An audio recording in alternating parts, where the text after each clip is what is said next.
We have a spoiler from the upcoming episode of Skibidi Toilet. The leak came from someone named Mnumer48, and most likely, Invis gave him this spoiler to share with us. In addition to the spoiler, he received information about what to expect from Skibidi Toilet in the future. The company has chosen a suitable intermediary to pass on news related to Skibidi Toilet to us. In this way, they are trying to copy the style of Dafuk Boom more and more, because Dafuk also passed on spoilers to YouTubers. As we can see, after they started changing names in the style of Dafuk Boom, they are now looking for loyal beginner YouTubers to convey information through them. The company is turning to newcomers because popular Skibidi YouTubers are refusing to cooperate with the company. Last week, almost all popular YouTubers terminated their contracts with the company. And before we get to the spoilers, new information and other news, I'd like to ask you to subscribe to the channel, as most of you are watching the video without subscribing, and let's get 7,000 likes so that YouTube will promote this video. Thank you. The situation is so serious that Skibidi's chief analyst Iron Cameraman said this: Invis needs to leave Skibidi Toilet,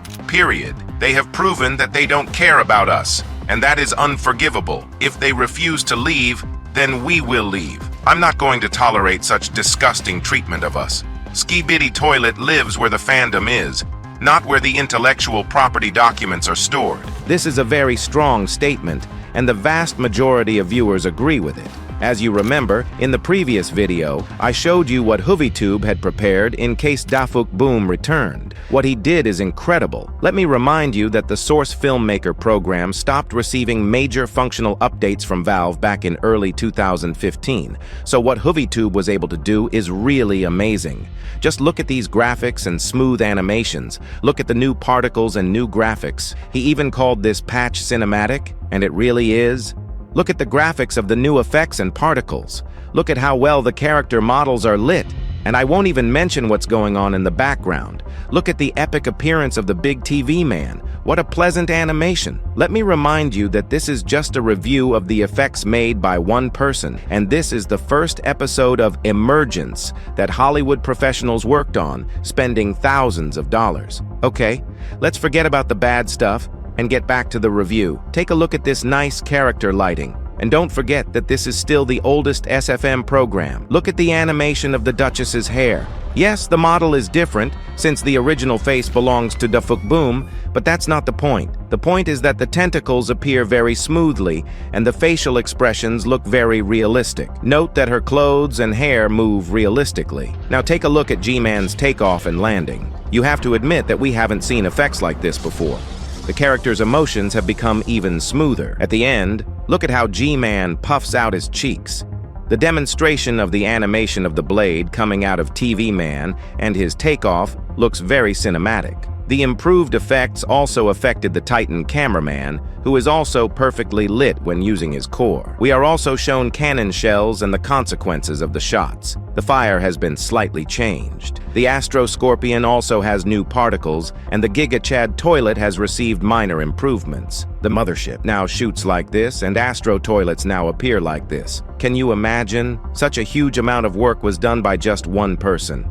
In the last video, I showed you a message from Hoovy, and as you remember, he made an ultimatum saying that he would not work with the company without Dafuk Boom, so he would only provide all these updates to Dafuk Boom. In fact, 4 months ago, HoovyTube made a similar pack of effects, and we even saw some of them briefly in part 3 of episode 79. For example, destructibility. For those who are interested, here's what was in this pack: new shots, different particles, line effects, portals, destruction. This is what the effects of each race look like. Also, explosion, acid, and hyper sound effects. Well, I suggest you first read the information provided to us by the company, and then we'll look at the spoiler. Numer writes that the first episode, Emergence, was created in a hurry, and the animation was presumably unfinished. They are listening to our wishes for the second episode, and the company is constantly working on improvements. The animation shown in the trailer was not final. He also added that the animation with the speaker woman will be improved,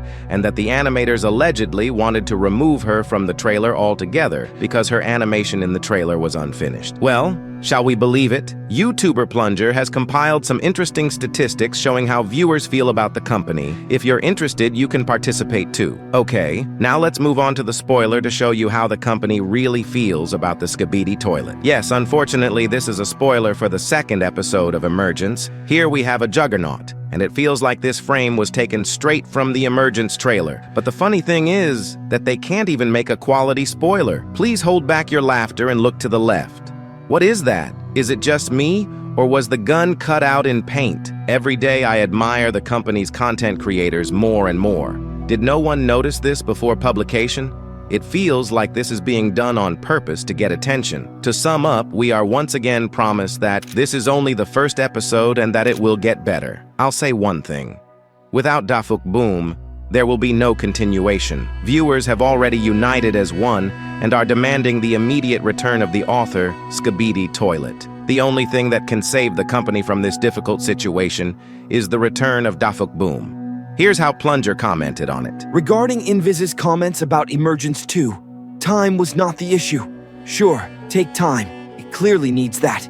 Weekly slop was a terrible idea, but the bulk of the issues with Emergence were systemic and fundamental. Beyond the chopped animation, Emergence 1 is as if what someone unfamiliar with the show might create if they read the fan wiki once and were given the assets. It puts the elements in, but doesn't understand what they are supposed to do or how they are supposed to feel. It spoils Boom's built-up mysteries, it flattens his characters' personalities, dialogue is contrived, it's visually and narratively hard to follow, and it ignores every other blueprint of care and attention to detail. Boom single-handedly built up over 79 episodes, and I question why would Invis need to listen to our complaints of its lack of authenticity if they already had Boom's direct input and approval. It's just odd. We are effectively getting tugged in both directions by the same company. We have Invis promising Boom is very involved with daily calls and approval, but then you have their end products that suggest otherwise. We can only wait and see, but if it doesn't feel like Boom's involved this time, I think many people will simply have their worries confirmed.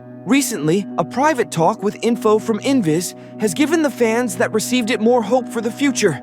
Info apparently echoing Invis's previous statements. Personally, I myself remain as skeptical as I always have from the totality of what I've seen, but I will always open to considering new information. Be sure to not be too stuck in one lane that you will auto-disregard info from another side. Everyone is on edge anticipating Invis's next PR tactic, and sure, this was a way to help themselves, but please don't attack the messengers. I've seen some comments throwing stones, but any of us would have jumped on a chance to have a talk with Invis. And I think many of us are also really wanting to be hopeful. We have to respect that they can't reveal more info about it. Not everyone wants to leak things. Some people are naturally going to have more hope, some are going to have more concern, and you also have the freedom to choose what you believe based on all the information you have. We all want the same thing, for Boom to be happy and for the series to have his freedom and input. Whether you believe Invis are being honest about it is up to you. Infighting just pushes the community further apart. Broken alliance, you might say. The most popular Skibidi analyst, Cameraman, also shared his opinion, and here's what he said. Many creators and authors are still stuck in the early stages, denial and negotiation, because they think there are people at Invis who will understand them. But no, they will never understand us and will never change. They are PR people who only know how to talk. And let me go further. Even many Invis employees don't see the whole picture. Seriously, they don't understand what's really going on and sincerely believe that Boom is working with them. They live in deep confusion. Some of them know less about the situation than a casual viewer who has read the news a couple of times. So, to everyone who still communicates with Invis employees, keep in mind that they promise you the moon and know exactly how to sweet-talk people. Be careful. Invis needs to leave Skibidi Toilet, period. They have proven that they don't care about us, and that is unforgivable. If they refuse to leave, then we will leave. I am not going to tolerate such disgusting treatment of us. Skibidi Toilet lives where the fandom is, not where the intellectual property documents are stored. Let's hope this whole nightmare ends soon, because I don't want to think that the series will end this way. Keep expressing your opinion on all available social networks, use hashtags, and subscribe to the channel to stay up to date with all the news. I'm Super Cameraman. See you very soon. Bye, everyone.